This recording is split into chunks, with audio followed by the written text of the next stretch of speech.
Sí, como sabemos, la revolución se hizo a caballo y en ferrocarril. Estos fueron los principales medios de transporte, carga y abastecimiento de los diferentes combatientes en este movimiento social. Aquí los dispositivos ya inician a su colocación, igual los de caballería ya inician con la diferente colocación que van para ya iniciar parte del desfile. Bien, está desalojando la plaza el último contingente de caballería, que son tropas villistas y zapatistas, y va a dar inicio la escenificación.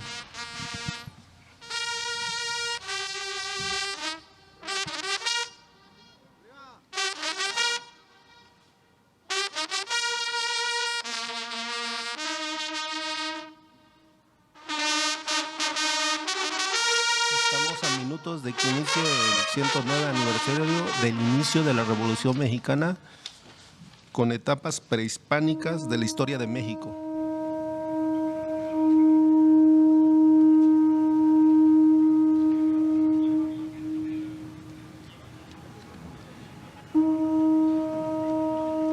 Aquí se van a resaltar las principales civilizaciones prehispánicas, como fue la Olmeca, la Tolteca, la Teotihuacana y por última la Azteca. Escuchamos el sonido del caracol, instrumento de viento prehispánico que hace referencia a los 4 puntos cardinales. Antiguamente con esto se iniciaban las ceremonias y rituales en Mesoamérica. Lo hace sonar en 4 ocasiones, dirigiéndose hacia cada uno de los puntos cardinales.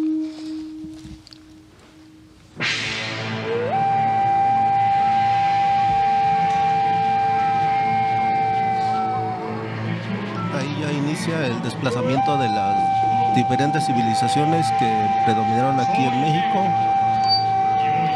con vestimenta de la época, diferentes nuestra atuendos. Historia. Como patria, hace cientos de años, en mi territorio vi nacer importantes civilizaciones, como la Olmeca, la Maya, la Teotihuacana y la Tolteca. Culturas que perfeccionaron los conocimientos en astronomía, matemáticas y arquitectura y que transformaron mi entorno. Aquí también habitaron los mexicas, pueblo férreo y aguerrido que llegó a dominar gran parte de mis tierras, fundadores de la ciudad de México Tenochtitlán, de la que en tanto dure el mundo no acabará, no terminará su gloria y fama. Fui testigo del arribo de aquellos hombres blancos y barbados que acompañaron a Hernán Cortés para conquistar territorios para el Imperio Español. Gran impacto fue verlos montados en aquellos caballos que por primera vez tocaban mi suelo, a tal grado que mis hijos pensaron que hombre y bestia conformaban una sola criatura.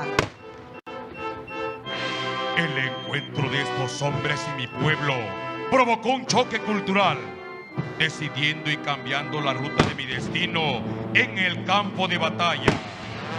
México Tenochtitlán fue conquistada por los españoles, lo que marcó el origen de nuestra sociedad. Después de ese acontecimiento, el mundo me conoció como la Nueva España y en mí se desarrollaron actividades como la minería y la agricultura, encaminadas a sufragar y cubrir las necesidades de la corona española. En la sociedad novohispana, los españoles nacidos en Europa ocupaban las clases altas y contaban con mayores privilegios, mientras que los criollos, mestizos e indígenas eran los menos favorecidos. Los excesos e injusticias hacia mi pueblo por parte de la corona me dieron la oportunidad para quitarme el yugo y separarme definitivamente del Imperio Español. Era el momento de ser libre e independiente. Con gran admiración viene a mi mente el recuerdo de valientes figuras que encendieron la flama del movimiento por la libertad. Miguel Hidalgo, Josefa Ortiz de Domínguez y los capitanes Ignacio Allende y Juan Aldama, que con gran determinación enarbolaron el sentir de los oprimidos. ¡Mexicanos! ¡Viva la América! ¡Viva nuestra Madre, la Virgen de Guadalupe! ¡Fuera el mal gobierno!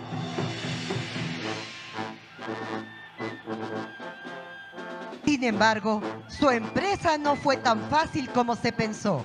Para consumar la causa independentista, tuvieron que transcurrir 11 años de luchas, en donde vi con gran dolor cómo se derramaron grandes torrentes de sangre de mis hijos. Sin embargo, su sacrificio no fue en vano, ya que permitió mi primera transformación.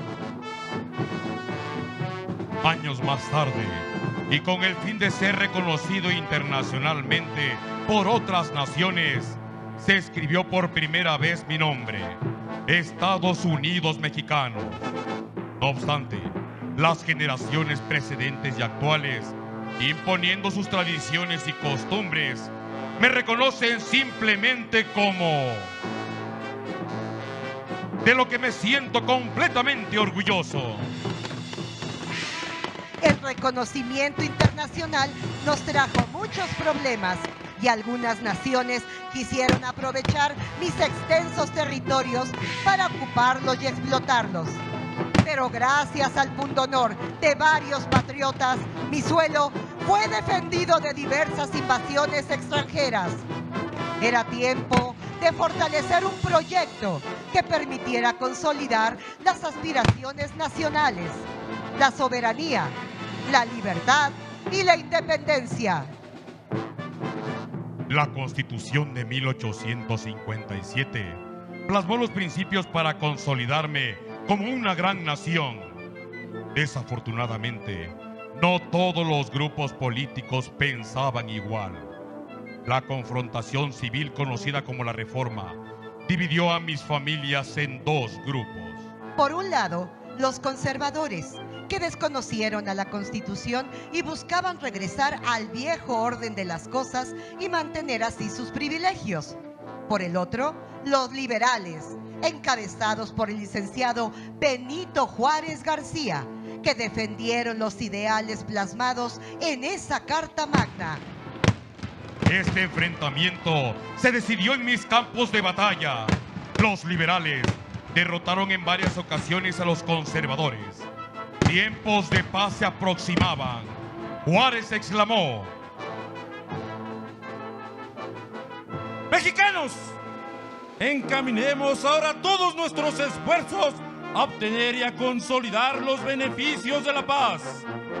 Bajo sus auspicios será eficaz la protección de las leyes y de las autoridades para los derechos de todos los habitantes de la República. Que el pueblo y el gobierno respeten los derechos de todos, entre los individuos como entre las naciones. El respeto al derecho ajeno es la paz. Fue así que nuevamente el sacrificio de mis vástagos consolidó el proyecto de nación propuesto por Juárez, lo que permitió mi segunda transformación. Corría el año de 1910. Estábamos de fiesta. Celebrábamos el centenario de aquel día, cuando el padre de la patria incitó a mi pueblo a luchar por mi independencia. Después de 30 años de gobierno, el presidente de la República, general Porfirio Díaz, era aclamado. Se le consideraba el creador de la paz y de mi modernidad. Los ferrocarriles eran símbolo del progreso e integración nacional. Estos habían recorrido mis montes y mis valles, impulsando el desarrollo económico en diversas actividades, como la industria, la minería y la agricultura. Sin embargo, esta paz y bienestar eran aparentes. se aproximaba una tormenta. A lo largo y ancho de mi territorio comenzaron a brotar rebeliones debido a las precarias condiciones de los trabajadores, la injusticia y la ausencia de democracia. Se registraron en Sonora y Yucatán rebeliones indígenas en protesta por la explotación y el trabajo esclavo que les era impuesto. Recuerdo que los hermanos Ricardo, Enrique y Jesús Flores Magón, Juan Sarabia, Antonio Villarreal, Librado Rivera y Manuel Sarabia difundieron textos acerca de los derechos que mi pueblo requería a través de periódicos independientes como El Hijo del Aguizote y Regeneración, los cuales fueron leídos por mi pueblo en las plazas públicas, lo que provocó que varios sectores de la sociedad cobraran conciencia de la falta de libertades políticas y sociales. La tristeza me embarga siempre que me acuerdo de este momento. La toma de conciencia laboral y de las inhumanes condiciones de vida a la que eran sometidos mis trabajadores provocó la huelga de los mineros en Cananea, en Sonora, donde la represión dejó un saldo de 23 trabajadores muertos, 22 heridos y decenas de despedidos, apresados y deportados. Las condiciones precarias de mis trabajadores textiles generaron también una huelga en Río Blanco, Veracruz, donde el porfirismo respondió con una brutal represión, lo que constituyó el parteaguas del movimiento obrero. Ante esas condiciones y las exigencias democráticas que mi pueblo demandaba, recuerdo que Porfirio Díaz sostuvo una entrevista con el periodista James Hillman, en la cual expresó: el pueblo está preparado para la democracia, y prometió que en 1910 no se reelegiría y respetaría los resultados electorales. Tal noticia dio esperanzas a mis ciudadanos que habían sido desplazados de la vida política. Uno de ellos fue Francisco I. Madero, quien en vísperas de las elecciones fue postulado como candidato presidencial, ganando rápidamente numerosos simpatizantes. Díaz creyó que podría anular al candidato opositor, lo cual en forma democrática no lo logró, por lo que el 21 de junio de 1910, Madero fue encarcelado en San Luis Potosí y comenzó la represión contra los integrantes de su movimiento. Fue así que vi con dolor que los principios democráticos en mi territorio se veían mancillados por la intransigencia al cambio. Porfirio Díaz no cumplió su palabra y por medio de un fraude en las elecciones volvió a reelegirse en contra de la voluntad de mi pueblo. Los que antes gritaban ¡Viva Porfirio Díaz!, cambiaron su grito por ¡Muera la dictadura! ¡Viva la libertad! ¡Viva Madero!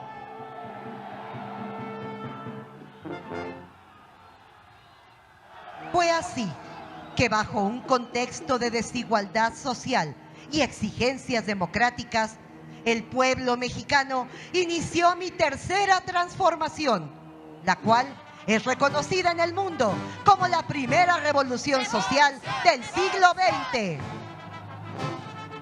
Recuerdo con mucho orgullo la figura singular de Francisco I. Madero, un hacendado con ideas democráticas y liberales que fueron plasmadas en su libro La sucesión presidencial en 1910. Esta obra bibliográfica tuvo un gran impacto extraordinario a lo largo y ancho de todo mi territorio. Convocó a la plena restauración de la Constitución de 1857 e hizo suyo el viejo lema del Plan de Tuxtepec, que llevó a Porfirio Díaz a la presidencia 3 décadas antes.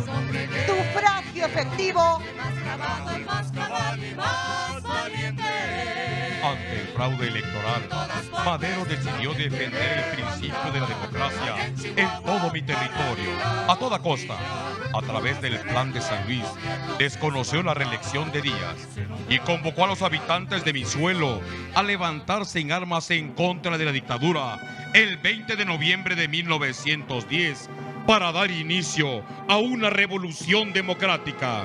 Los seguidores de Madero unieron fuerzas para que el eco de las demandas resonara en varios de mis estados, como en Puebla, donde los hermanos Aquiles, Máximo y Carmen Cerdán iniciaron el movimiento social y armado, plasmado en los ideales maderistas. Sin embargo, el viejo régimen reprimió este grito de libertad. El sacrificio de los hermanos Cerdán abonó la semilla de la insurrección. El 20 de noviembre inició la revolución social en Gómez Palacio, Durango, donde los maderistas se apoderaron de la ciudad. En Cuatro Ciénegas, Coahuila, hubo un levantamiento armado. En Tlaxcala, Juan Cuamatzi encabezó un levantamiento indígena. Cesario Aguilar en Veracruz.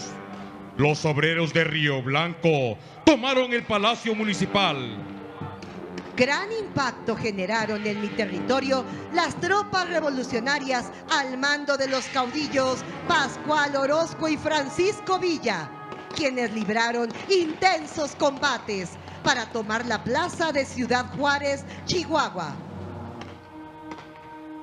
Orozco y Villa, hombres decididos y entregados a la causa revolucionaria, ordenaron a sus tropas iniciar las hostilidades. Las tropas federales se replegaron al centro de la ciudad. El avance de las fuerzas revolucionarias era implacable. El éxito de su misión se materializó cuando el general federal Juan Navarro decidió rendirse incondicionalmente para evitar el derramamiento de la sangre de mi pueblo. La toma de Ciudad Juárez generó un efecto cascada en muchas partes del país. Esta batalla demostró el valor y la convicción de las tropas revolucionarias por alcanzar el ideal democrático que Madero defendía. Con la firma de los tratados de Ciudad Juárez, se dio lugar a la renuncia del dictador y a la conformación del gobierno interino de Francisco León de la Barra. Este solo duró 6 meses, pero fue uno de los más intensos en la vida política de mi historia.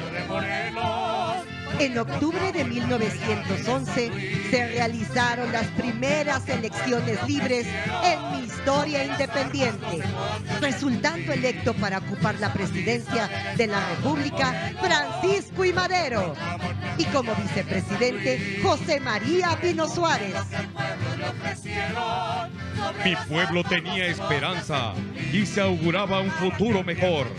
Sin embargo, Madero enfrentó revueltas y rebeliones, tanto del grupo revolucionario como de los conservadores.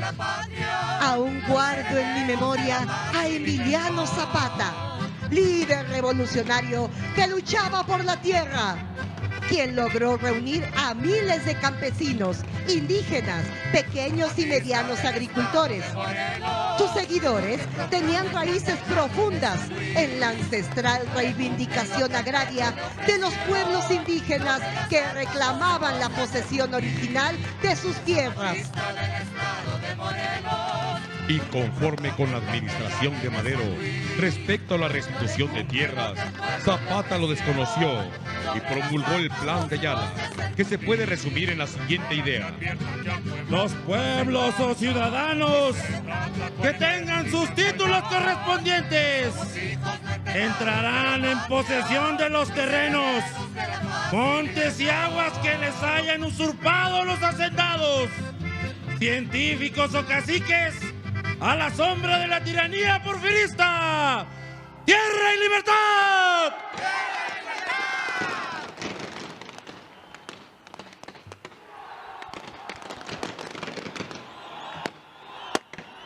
El viejo régimen porfirista se negaba a morir. Los vientos de guerra recorrían mi ciudad capital. En la madrugada del 9 de febrero de 1913, un grupo de hombres decidió ir en contra de las instituciones representadas en el presidente Madero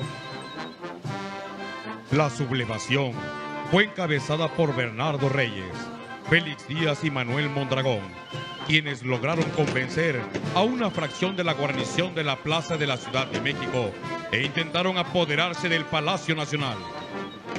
El presidente Madero, que se encontraba en la residencia oficial en el castillo de Chapultepec, fue informado de la traición.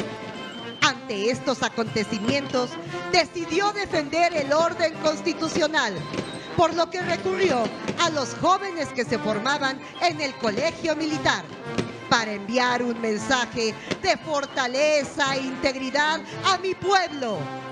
Madero arengó a los cadetes de la manera siguiente.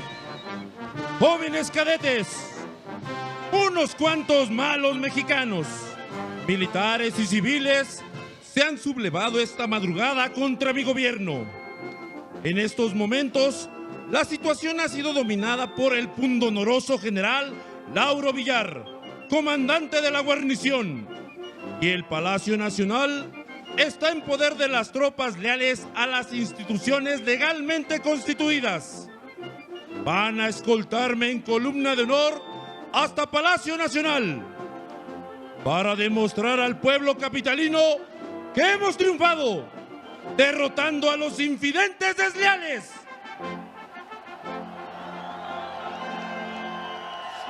De esta manera, mis cadetes del colegio militar escoltaron al presidente Madero del castillo de Chapultepec a Palacio Nacional. En este hecho, se brindó seguridad al primer magistrado de la nación y pasó a la posteridad como la Marcha de la Lealtad. El general Victoriano Huerta, con el apoyo del Ejército Federal y del embajador estadounidense Henry Lane Wilson, traicionó al presidente Madero, a quien tomó preso junto con el vicepresidente José María Pino Suárez, y mediante la fuerza los obligó a renunciar a sus cargos. Días después, el deshonor de Huerta fue trazado por las balas de la traición, que cegaron la vida de Madero y su vicepresidente.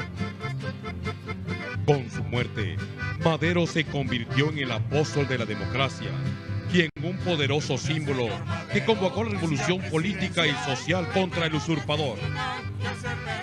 Después de 10 días de intensos combates en el centro de mi ciudad capital, conocidos por mi pueblo como la Decena Trágica, el Senado de la República nombró presidente al general Victoriano Huerta, quien mediante telegrama informó a los gobernadores de los estados de la Federación su nuevo cargo.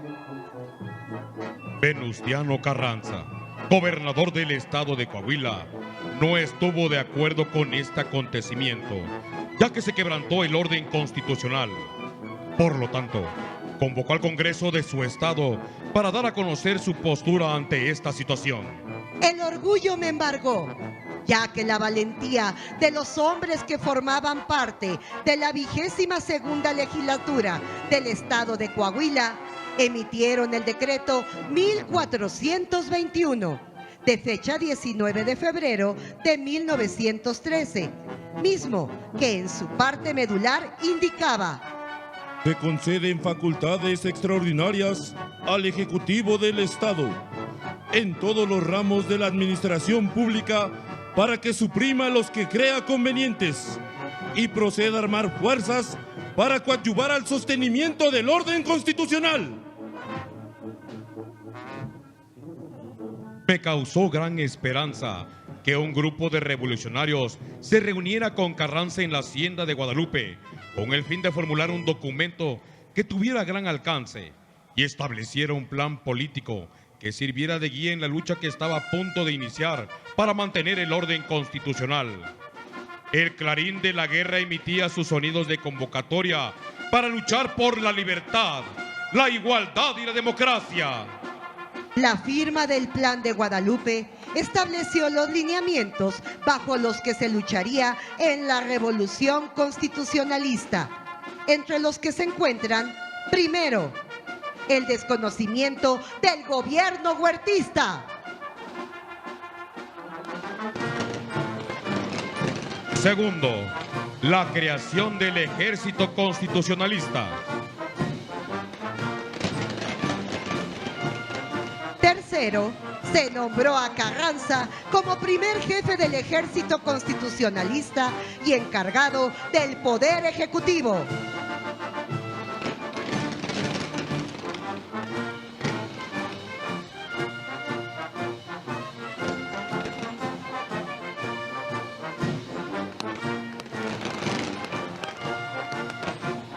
Mi pueblo acudió al llamado para restablecer el orden constitucional y reconoció el liderazgo de Carranza, un político moderado, pero muy hábil para las negociaciones entre las distintas fuerzas, lo que originó la creación de ejércitos populares, como el cuerpo de ejército, el empleo del avión como arma táctica, toda vez que lo utilizó para realizar el primer bombardeo aeronaval de la historia, cuando en el puerto de Topolobampo, Sinaloa, el avión piloteado por el capitán Gustavo Salinas Camilla, acompañado del señor Madariaga, bombardeó al cañonero federal Guerrero.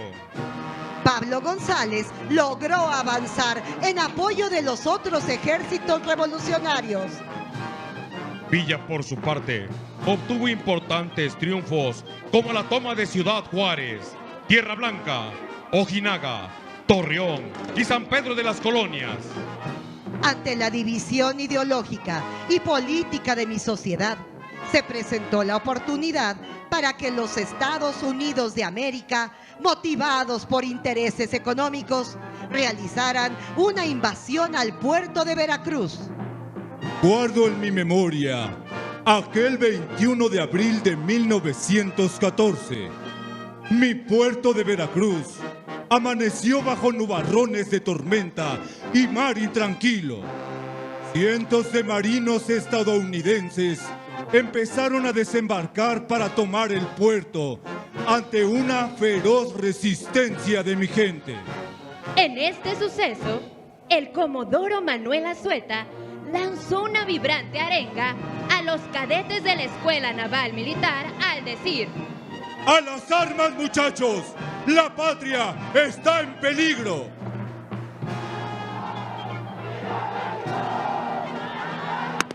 Así inició el combate, donde valientes veracruzanos, hombres, mujeres y marinos dieron la vida en defensa de la patria. Entre ellos, mis héroes navales, el teniente José Azueta.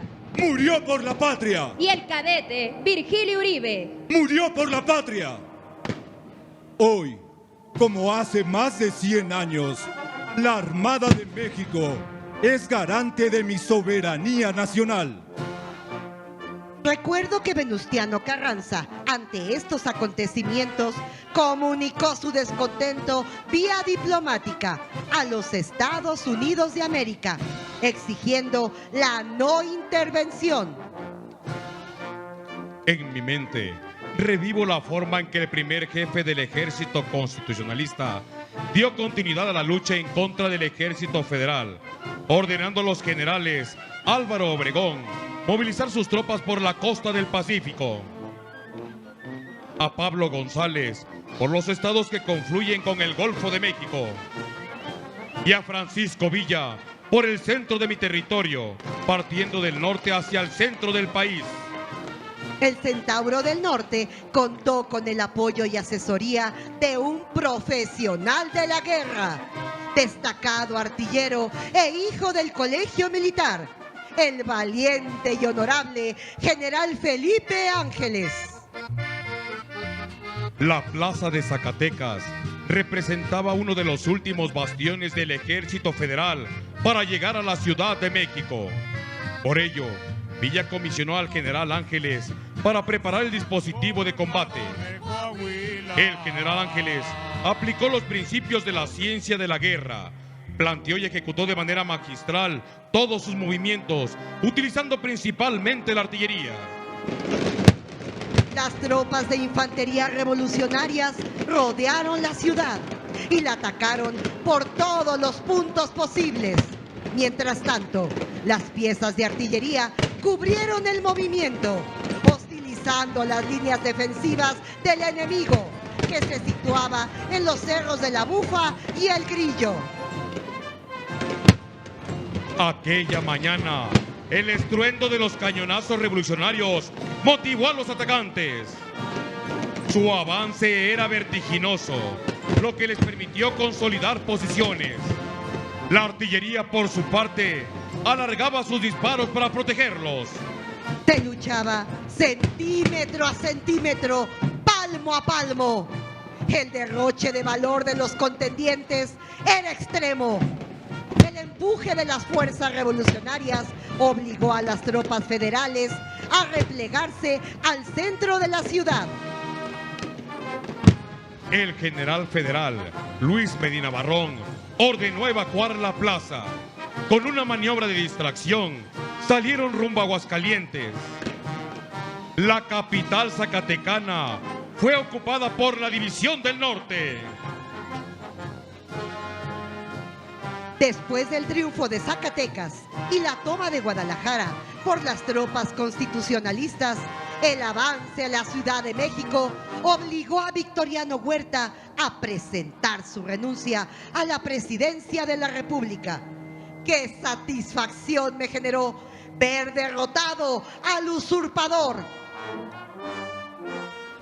Venustiano Carranza ordenó al general Álvaro Obregón que estableciera coordinación con los representantes del gobierno federal y de la Ciudad de México para la entrega de la plaza. Mediante los tratados de Teoloyucan, el ejército federal se rindió y fue disuelto, quedando el ejército constitucionalista como la única fuerza armada con carácter nacional. Ese documento fue firmado por los generales Álvaro Obregón y Lucio Blanco en representación del ejército constitucionalista. Por parte de los federales, el general Gustavo Adolfo Salas. Como representante de la Armada, el vicealmirante Otón Pompeyo Blanco. Y por el Distrito Federal, firmó su gobernador Eduardo Iturbe. Para el 20 de agosto de 1914, Venustiano Carranza, primer jefe del ejército constitucionalista y encargado del poder ejecutivo, hizo su entrada triunfal a la Ciudad de México. En esos momentos, pensé que el sufrimiento de mi pueblo había terminado. Sin embargo, esto no fue así. Las exigencias de mi pueblo eran muchas, y ante la necesidad de reorganizar al gobierno y encauzar el proyecto constitucionalista, Venustiano Carranza convocó a una junta revolucionaria en la plaza de Aguascalientes. Los convencionistas aceptaron el plan de Ayala de Zapata y nombraron a un gobierno de la convención, encabezado por Eulalio Gutiérrez. Me fue difícil soportar aquellas diferencias entre los líderes revolucionarios. Carranza desconoció los acuerdos de la Convención de Aguascalientes. Surgiendo de esta ruptura, el ejército convencionista, integrado por las fuerzas de la División del Norte y el Ejército Libertador del Sur. Los grupos restantes del ejército constitucionalista continuaron apoyando a Carranza. Iniciaba así la lucha de facciones. Una vez más, la sangre de mi pueblo se regó en mis campos de batalla. Desafortunadamente, mis hijos se enfrentaban en una lucha civil que culminó con las batallas de Celaya, mismas que fueron decisivas para determinar a un triunfador, los constitucionalistas.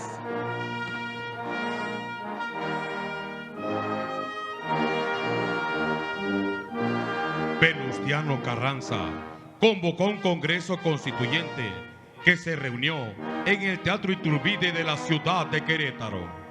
Largas y acaloradas fueron las discusiones de los constituyentes y finalmente se promulgó la nueva Constitución el 5 de febrero de 1917.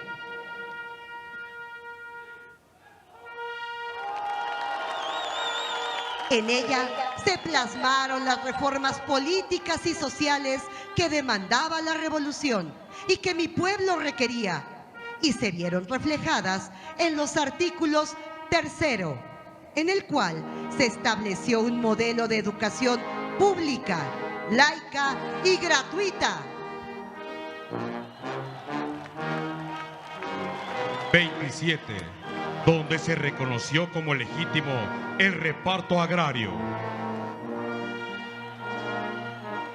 Y 123, que recogió las principales demandas que provenían desde el magonismo a favor de reconocer el derecho a la huelga, fijar la jornada laboral, establecer el salario mínimo y prohibir el trabajo infantil.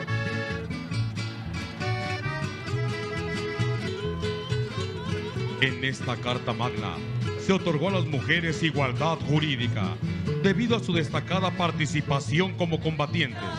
Llamadas Adelitas, recorrieron el campo de batalla y fueron dignas representantes de diversos hechos de armas, comportándose en todo momento con valor y abnegación.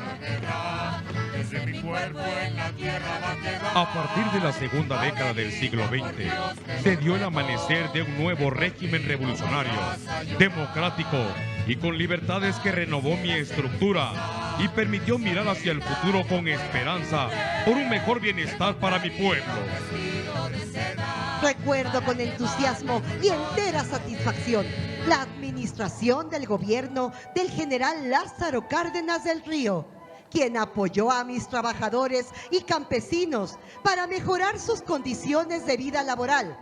El mejor ejemplo, sin duda, es el Sindicato de Trabajadores Petroleros, quien exigió un contrato colectivo de trabajo, trato igualitario y aumento salarial.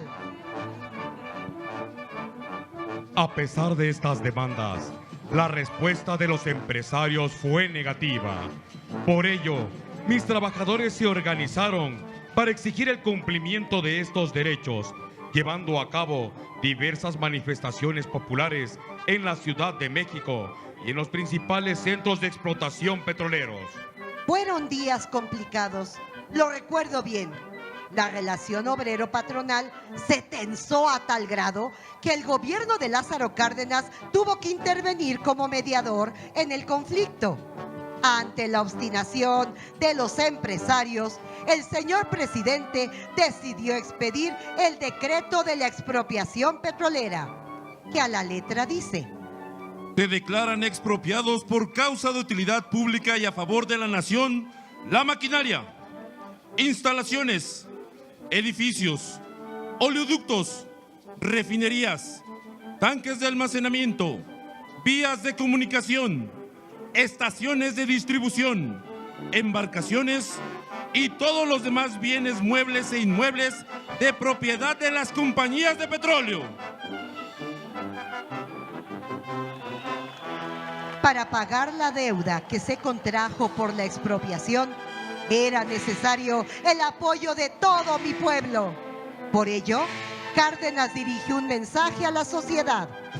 Aunque el subsuelo mismo de la patria nos dará cuantiosos recursos económicos para saldar el compromiso de indemnización que hemos contraído, debemos aceptar que nuestra economía individual sufra también los indispensables reajustes y que nos permita revelar cómo el espíritu de nuestro pueblo es capaz de salvar la economía del país por el propio esfuerzo de sus ciudadanos.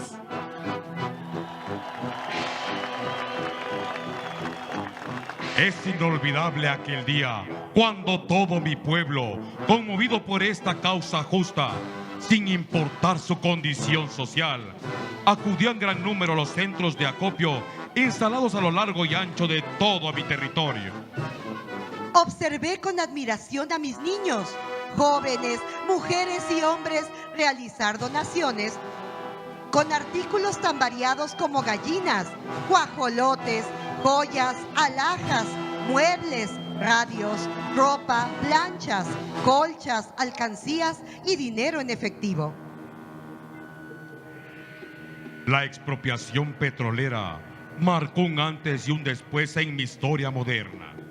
Fue el primer acto de soberanía de un Estado postrevolucionario con fuerte apoyo y legitimidad social.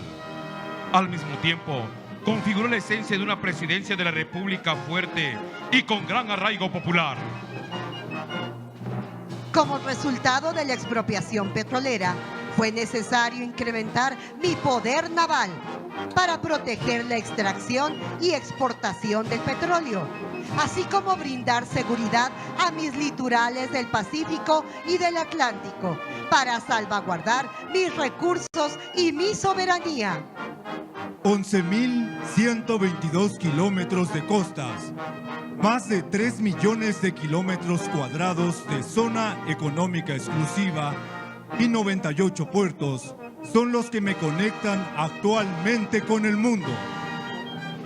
Me remonto algunos años atrás, al 4 de octubre de 1821, cuando se establecieron los orígenes de la Armada de México. Poco después, el 23 de noviembre de 1825, se consolidó mi independencia en el mar, fecha histórica que posteriormente, el año de 1991, fue declarado por decreto presidencial como el Día de la Armada de México. Estos importantes acontecimientos forjaron el presente de la Secretaría de Marina. En el año de 1939, el presidente Lázaro Cárdenas separó a la Armada de México de la Secretaría de la Defensa Nacional y creó el Departamento de la Marina Nacional. Un año después, en 1940, es promovido al rango de Secretaría de Estado, con el nombre de Secretaría de Marina, siendo su primer secretario el general de división Heriberto Jara Corona, constituyente de 1917.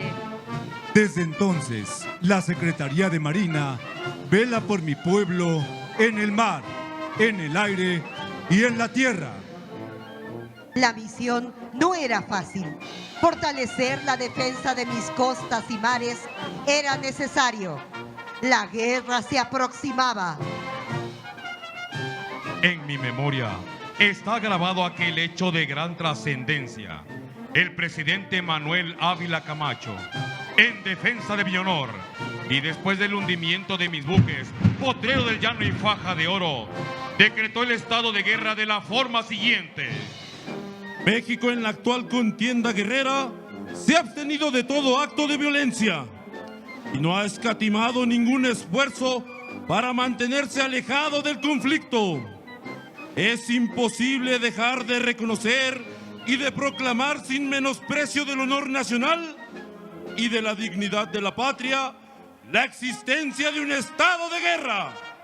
Por ello, el presidente Ávila Camacho, el 10 de febrero de 1944, decretó la reforma constitucional que dotaba de carácter de institución armada a nuestra Fuerza Aérea Mexicana, la cual realizó un esfuerzo de guerra creando la Fuerza Aérea Expedicionaria Mexicana, formando parte de ella el Escuadrón Aéreo de Pelea 201, quienes lejos de mi suelo me defendieron con brillo y honor. En su destacada actuación, recordaron las palabras del general Francisco Luis Urquizo cuando les entregó la bandera de guerra. En las pruebas que le reserva la guerra, sientan latir al unísono con los suyos los corazones de todos los mexicanos, y que la bandera que les envió el presidente vuelva con ellos desgarrada, tal vez por las balas del enemigo, pero con gloria.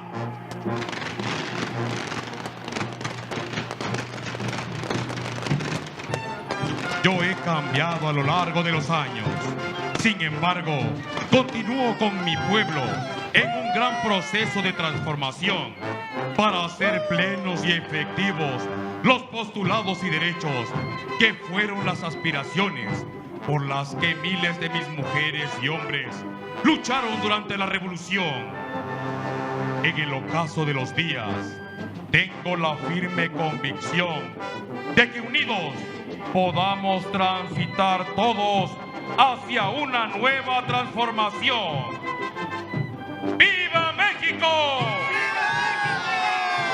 ¡Viva México! ¡Viva México!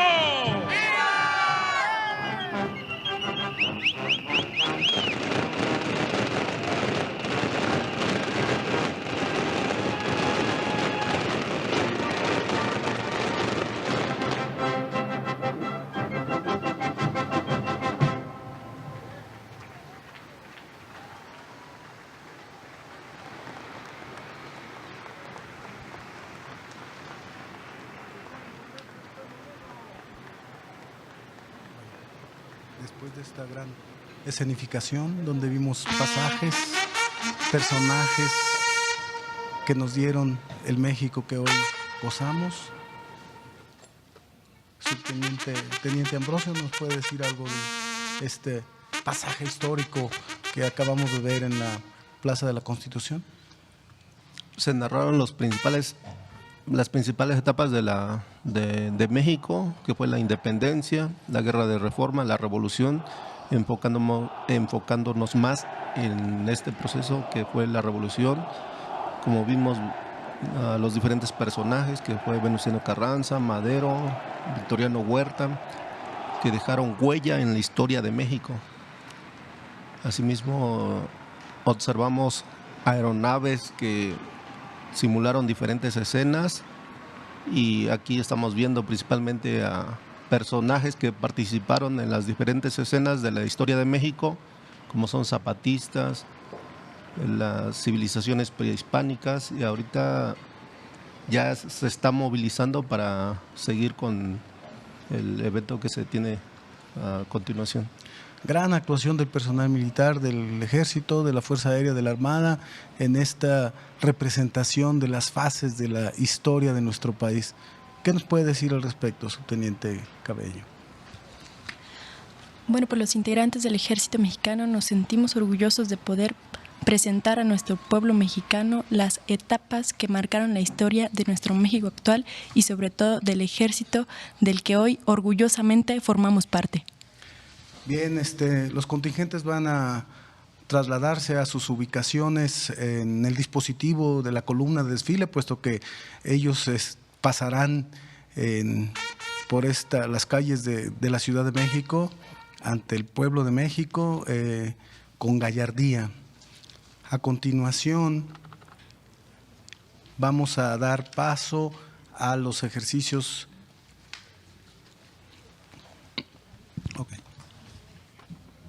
A continuación, la cantante María Inés Ochoa nos deleitará con las piezas musicales revolucionarias El Barzón, La Feria de Cuautla y Adelita.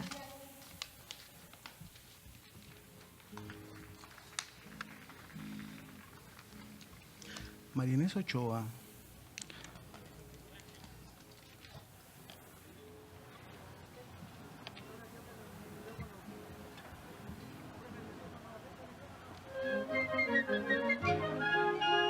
¡Ay! ¡Seguro ya!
Porque la revolución sin cultura no fue ni será.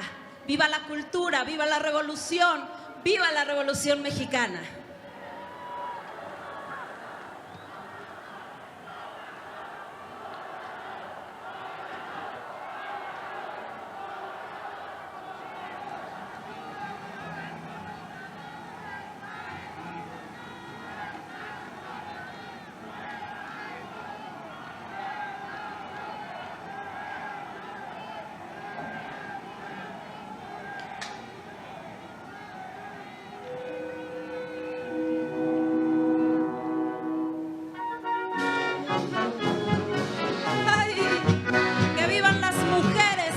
Revolución Mexicana. Oiga, lo alto de la abrupta serranía, a acampado se encontraba un regimiento y una moza que valiente lo seguía, locamente enamorada del sargento. Popular entre la tropa era Adelita, la mujer que el sargento idolatraba, porque además de ser valiente era bonita, y es el mismo coronel la respetaba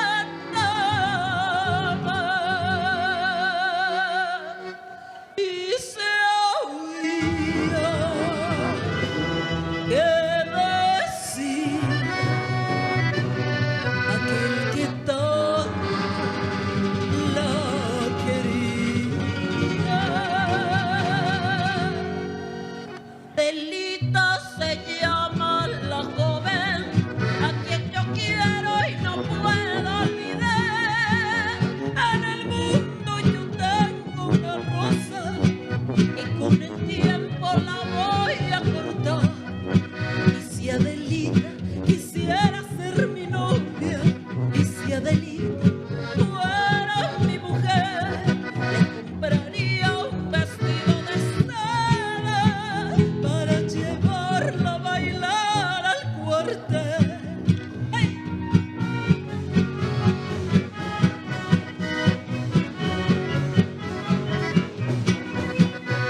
La noche en que el escolta regresaba, conduciendo entre sus filas al sargento, en la voz de una mujer que sollozaba, la plegaria se escuchó en el campamento.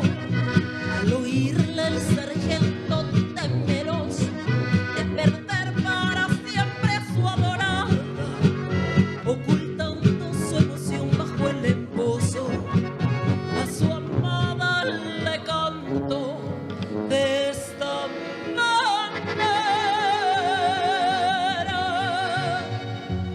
Se oía que decía aquel que tanto la quería. Si Adelita se fuera con otro, le seguiría la huella sin cesar, sin formar en un buque de guerra, si por tierra en un tren militar. Soy soldado y la patria me llama a los campos que vaya a pelear. Adelita, Adelita de mi alma, no me vayas por Dios a olvidar. ¡Ay!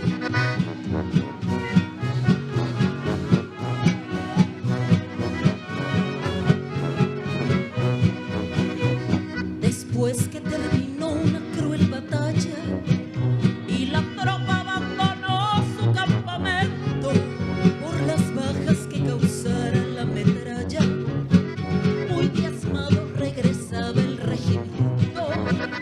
El soldado recordando los quereres, los soldados que volvían de la guerra, requiriéndole su amor a otras mujeres, entonaban este himno de la guerra.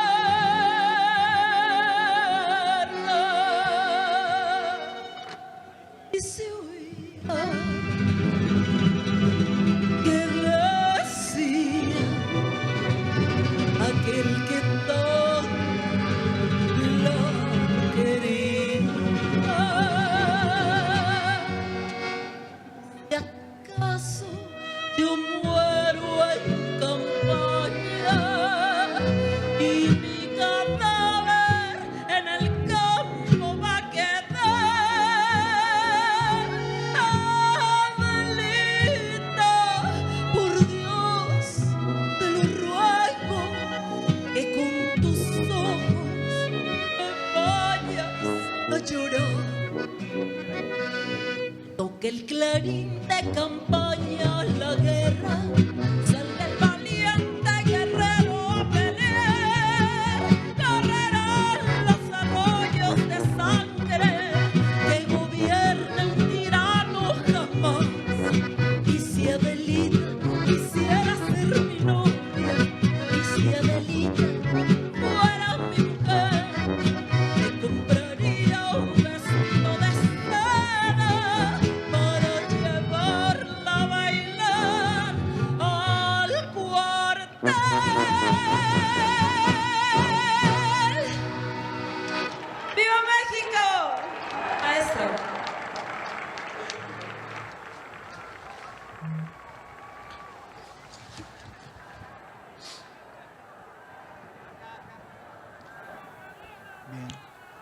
Después de estas interpretaciones a cargo de la acrobacia cantante ecuestre María Inés Ochoa. es una disciplina derivada de antiguas prácticas ecuestres relacionadas con el ámbito militar. Hoy en día es practicada por el personal del Grupo Montado y de Honores del Primer Cuerpo de Ejército, quienes a continuación harán una demostración. Desde los mongoles hasta las más modernas escuelas militares de caballería, ha constituido un entrenamiento para afrontar los más duros combates durante las guerras.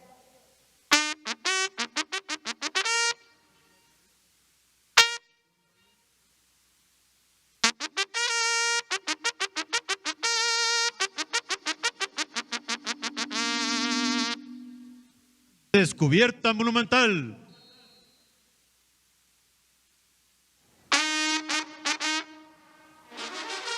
Compuesta por un binomio portando nuestra enseña nacional.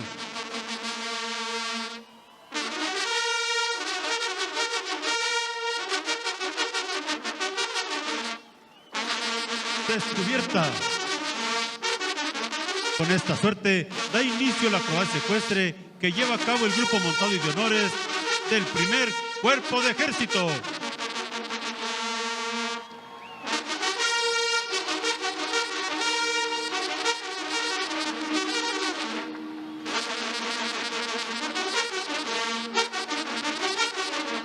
Cosaca, hombres libres, reconocidos como excelentes jinetes.